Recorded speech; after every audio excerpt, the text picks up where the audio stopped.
Milliy matbuot markazida shoir Nasrullo Ergashning qanot loyihasi doirasida chop etilgan Erk turkulari nomli yangi she'riy to'plamining taqdimoti o'tkazildi.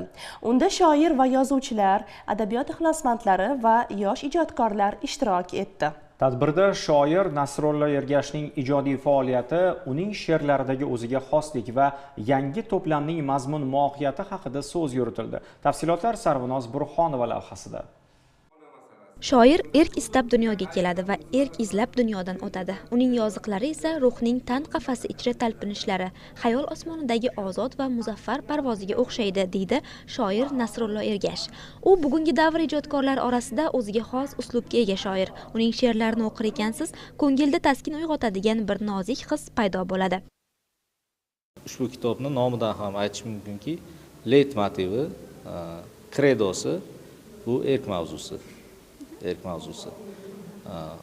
To'g'ri, ayrimlar masalan e'tiroz bildirishi mumkin. Erk bugun aktual tushuncha emas degan ma'noda. Lekin men o'ylaymanki, inson zoti borki, erk har doim muqaddas tushuncha bo'lib qolaveradi. Bu kitob uzoq yillik mehnatlarim samarasi. Bu kitob shu bilan to'xtab qolmaydi. Bu birinchi jildi. Ikkinchi jildi ham nashr bo'lishi kerak va yana davom etadi deb o'ylayman.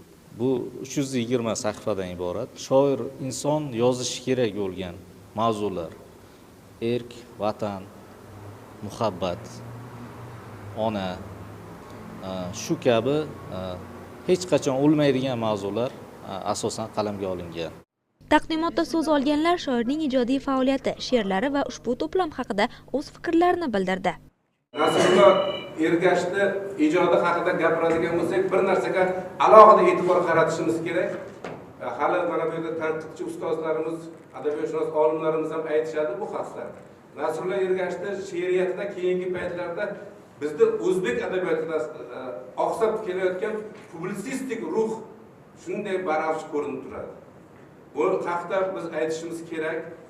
Bilasiz, bu publisistika o'sha ma'lum va mashhur kishilarni hayotdagi u yoki bu masalaga munosabatini bildiradi.